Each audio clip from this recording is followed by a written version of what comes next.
કેમ છો મારા વહાલા વિદ્યાર્થી મિત્રો? આપણે શીખી રહ્યા છે ચેપ્ટર નંબર 4 દ્વિઘાત સમીકરણ, જેમાં આજે આપણે આનો છેલ્લો વિડીયો બનાવવાના છે. આ ચેપ્ટરનો છેલ્લો વિડીયો, જેમાં આપણે આખું ચેપ્ટર સોલ્વ કરાવેલું છે અને આજે આપણે આ વિડીયોની અંદર ખરા ખોટાને સોલ્વ કરવાના છે. ખરા ખોટા પૂરા કરશું એટલે આખું ચેપ્ટર આપણું પ્રેક્ટિસ વર્કનું મિત્રો સોલ્વ થશે, જે તમે ખાસ તમારે પ્રેક્ટિસ કરવાનું છે. ચાલો શરૂઆત કરીએ છીએ આપણે ખરા ખોટાથી. આપણને ખરું છે ખોટું એ કહેવાનું છે, બરાબર છે ને? ગણતરી કરશું અને પછી આપણે કરશું, ડાયરેક્ટ આપણે કરીએ નહીં. સૌથી પહેલું ખરું ખોટું આપણને આપેલું છે કે સમીકરણ x² - 3x + 5 = 0 ને વાસ્તવિક બીજ નથી એવું આપણને આપેલું છે. તો મિત્રો વાસ્તવિક બીજ છે કે નહીં એ ચેક કરવા માટે શું કરીએ છીએ ખબર છે? આપણે સિમ્પલ છે કે આપણે ડીનું સૂત્ર મૂકીએ છીએ, વિવેચક મેળવી લેશે એટલે આપણને મળી જાય b² - 4ac. હવે જો આ ડીની કિંમત 0 કરતાં નાની મળે ને, ડીની કિંમત 0 કરતાં નાની મળે એટલે વાસ્તવિક બીજ નથી એવું કહેવામાં આવે. ચેક કરીએ આપણે. ચલો બીની કિંમત અહીંયા -3 છે ને, તો -3 ના -3 અને એનો સ્ક્વેર કરવાનો. 4 એની કિંમત અહીંયા x² નો સહગુણક કંઈ નહીં એટલે 1 કહેવાય અને સીની કિંમત 5 છે. -3 નો સ્ક્વેર 9 થાય, માંથી 4 × 5 = 20. 9 માંથી 20 ને માઇનસ કરો ને એટલે મિત્રો -11 આવે. -11 એટલે કે ડીની કિંમત આપણને 0 કરતાં કેવી મળી મિત્રો? 0 કરતાં નાની મળી. અને એટલા માટે આ વાસ્તવિક બીજ નથી એ વાત સાચી છે. એ વાત કેવી છે? બિલકુલ સાચી છે. એટલે પહેલું આપણું સાચું આવશે. બીજું કરીએ. દ્વિઘાત સમીકરણને વધુમાં વધુ 2 વાસ્તવિક બીજ હોય. આમાં ગણતરી કરવાની કોઈ જરૂરત નથી. તમને ખબર છે કે ભાઈ દ્વિઘાત સમીકરણમાં કેટલા બીજ હોય? વધારેમાં વધારે 2 હોય. ત્રિઘાત બહુપદીમાં કેટલા બીજ મળે આપણને? તો કે ભાઈ ત્રિઘાત બહુપદીમાં આપણને 3 બીજ મળે. જો સુરેખ બહુપદી એટલે કે સુરેખ સમીકરણ હોય તો સુરેખ સમીકરણમાં આપણને 1 બીજ મળે, બરાબર ને? સુરેખમાં 1 મળે, દ્વિઘાતમાં 2 મળે અને ત્રિઘાતમાં 3 મળે. એટલે આ પણ આપણું 100% સાચું વાક્ય કહી શકાય. 3 નંબરને જો 5x² - 9x + 5 = 0 નો વિવેચક 181 છે. ચેક કરી લઈએ આપણે. ચેક કરી લઈએ કે d બરાબર b² - 4ac. બીની કિંમત -9 કહેવાય એટલે -9 નો વર્ગ, -4 એની કિંમત 5 છે એટલે 5 અને સીની કિંમત 5 જ છે. સીની કિંમત એ કેટલી આપી છે આપણને? 5 આપેલી છે.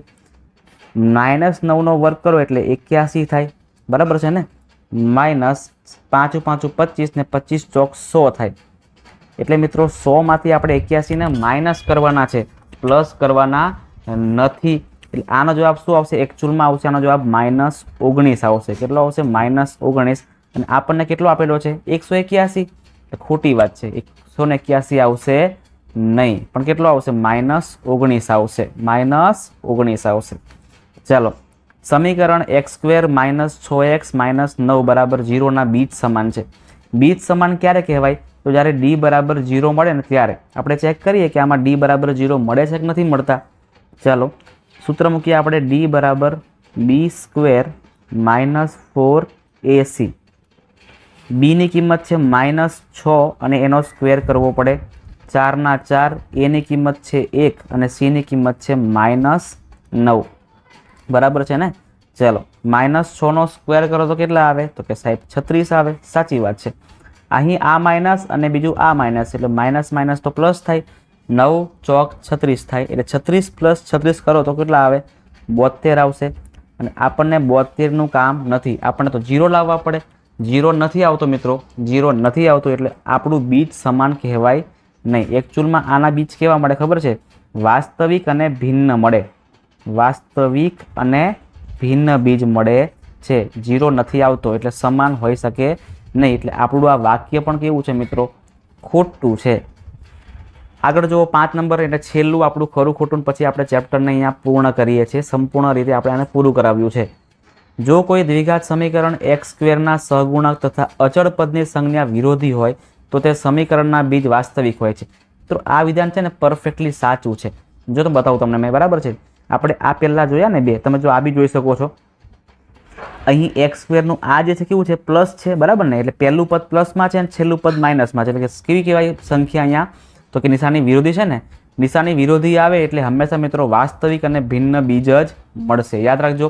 પણ જો નિશાની સરખી હોય, તમે જોઈ શકો છો અહીંયા કે આ 5 છે ને એ પણ પ્લસમાં હતા અને છેલ્લું પદ અચળ પદ એ પ્લસમાં હતું. નિશાની વિરોધી નથી, નિશાની સમાન છે. નિશાની સમાન હોય તો આપણને ભિન્ન બીજ મળતું નથી, છે ને. બીજ જ નથી મળતું. માઇનસમાં આન્સર આવે છે, આન્સર પ્લસમાં આવે તો ભિન્ન બીજ કહેવામાં આવે. એટલે મિત્રો એના પરથી આપણે સાબિત કરી શકીએ કે આ વિધાન કેવું છે આપણું, સાચું છે કે ભાઈ પહેલા પદનો સહગુણક અને જે છેલ્લું પદ છે નિશાની કેવી હોવી જોઈએ એની, તો કે ભાઈ ભિન્ન હોવી જોઈએ. વચ્ચેની જેવી હોય ને એવી એની કોઈ ચિંતા નથી, પણ પહેલું પદ અને છેલ્લા પદ નિશાની જો અલગ અલગ હોય તો એ હંમેશા વાસ્તવિક જ બીજ આપણને મળશે. પછી સમાન મળે કે ભિન્ન મળે એ કોઈ લેવી દેવી નથી, પણ વાસ્તવિક બીજ તો આપણને મળશે અને મળશે. તો મિત્રો આ હતા આપણા તમામ પ્રશ્ન. અને હજી એક પ્રશ્ન બાકી છે આપણો 6 નંબરનો, ખરું ખોટું પૂરું કરીએ. x² - 7x + 12 = 0 ના ઉકેલ 3 અને 4 છે. ચલો સીધું શોર્ટ મળી જાય એવું છે અને 2001ની એક્ઝામમાં પૂછાયેલો ક્વેશ્ચન છે. શું કરશું આપણે આની અંદર જોજો. x² - 7x + 12. આમાં મિત્રો 12ના આપણે ભાગ એવા કરવાના છે કે જેને પ્લસ કરતાં 7 થાય. તો બહુ સિમ્પલ વસ્તુ છે. 12ના ભાગલા પાડો તો 4 તરી 12 થાય. માઇનસની ક્યાં આવશે, અહીંયા આવશે માઇનસની, અને આ પણ કેવી આવશે માઇનસ, કેમ કે પ્લસ કરતાં કરવાનું છે ને. તો -4 અને -3 કરો ને તો જ +-7 થાય. અને અહીં આપણને આપેલું છે પાછળ પ્લસ. જો છેલ્લું પદ પ્લસમાં હોય ને તો બંને કેવી આવે, નિશાની સરખી આવે. કાં તો બંને પ્લસ આવે કાં તો બંને માઇનસ આવે. ક્લિયર છે. તો અહીંયા બંને કેવી આવશે, માઇનસ આવશે. એટલે આના બીજ કેવા મળશે ખબર છે, આવા મળશે x - 4 અને બીજું મળશે x - 3 બરાબર 0. હવે x - 4 બરાબર પણ 0 થાય અને x - 3 બરાબર પણ 0 થાય. x - 4 બરાબર 0 અને x - 3 બરાબર પણ 0. -4 છે બરાબરની પાછળ કૂદકો મારશે એટલે +4 બનશે. એવી રીતે -3 છે એ બરાબરની પાછળ કૂદકો મારશે એટલે +3 બનશે.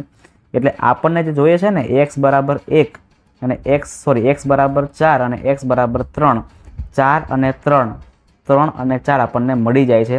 એટલે આ વિધાન પણ આપણું મિત્રો 100% બિલકુલ સાચું કહી શકાય છે. તો અહીં આપણા મિત્રો બધાય વિડીયો છે પૂરા થાય છે. બધા આખા ચેપ્ટરના બધા જ આપણે પ્રશ્નોના આપણે કરાવેલા છે, સોલ્વ કરાવેલા છે. હવે મિત્રો તમારા પર ડિપેન્ડ છે કે તમારે કેવી રીતે પ્રેક્ટિસ કરવાની છે. તમારે મિત્રો આ તમે જે વિડીયો જોશો ને તો પણ ચાલશે, પણ તમારે પ્રેક્ટિસ બુક આખી કરવાની છે. જે દાખલો તમને ખબર ના પડતી હોય ને એ તમારે ફરી તમારે વિડીયોમાં આવવાનું છે, તમારે જોઈ લેવાનો છે કે આ દાખલો કેવી રીતે સોલ્વ કરાવેલો છે. તમારે મિત્રો બધું જ પ્રેક્ટિસ કરીને તમારે સારામાં સારા માર્ક્સ લાવવાના છે. તો મળીએ છીએ આપણે હવે નેક્સ્ટ વિડીયોની અંદર, જેમાં આપણે ચેપ્ટર 5ને શરૂ કરાવવાના છે. અને મિત્રો ચેપ્ટર 5 એ ખૂબ જ મસ્ત મજાનો છે, મજા આવી જાય એવું છે. કારણ કે ગણતરી એટલી બધી આવશે ને કે આપણને મજા આવી જવાની છે. ક્લિયર છે. આપણે માત્ર ખાલી 3 સૂત્ર મોઢે કરવાના છે અને એ 3 સૂત્ર પરથી જ બધું થવાનું છે. ક્લિયર છે. એ પણ તમને બધું સમજાવીશ. આપણે બધા જ દાખલાઓ સોલ્વ કરીશું. આમાં એક પણ વસ્તુ બાકી રાખીશું નહીં. એ કોન્સેપ્ટ હોય, એ સ્વાધ્યાય હોય, વિકલ્પો હોય, ખરા ખોટા કે ગમે તે વસ્તુ હોય, આપણે બધું જ પૂરું કરાવવાના છે. તો ખાસ જે પણ વિદ્યાર્થીઓ ચેનલ પર પહેલી વાર આવ્યા છે, પહેલી વાર વિડીયો જોઈ રહ્યા છે, એ ખાસ તમામ વિદ્યાર્થી મિત્રો ચેનલને સબસ્ક્રાઈબ કરી નાખજો જો ન કરી હોય તો. આ વિડીયોને તમારા મિત્રો સુધી શેર કરી આપજો. અને આપણી જે પ્લેલિસ્ટ છે ને મિત્રો, એ પ્લેલિસ્ટને પણ તમે શેર કરી આપજો, એટલે બધા જ વિડીયો તમે જોઈ શકો છો. વિડીયો તમને કેવો લાગ્યો છે એ પણ ખાસ મને કોમેન્ટમાં જણાવજો, જેથી મિત્રો મારે તમારા માટે હજુ કંઈક નવું લાવવું હોય ને તો એ માટે પણ મારે વિચારી શકાય. બરાબર. કારણ કે તમારા પ્રતિભાવો મિત્રો અમારા માટે ખૂબ ઇમ્પોર્ટન્ટ છે. તમે જો પ્રતિભાવ જ નહીં આપો તો પછી ચાલશે નહીં. એટલા માટે ખાસ તમને જે ગમે કે ન ગમે, તમને જે ગમ્યું હોય તમે લખી શકો છો, તમને જે ન ગમે તો તમે એ પણ લખી શકો છો. તો ખાસ મને કોમેન્ટમાં જણાવજો. અને મળીએ છીએ આપણે નેક્સ્ટ વિડીયોની અંદર, જેમાં આપણે સમાંતર શ્રેણીની શરૂઆત કરાવીશું.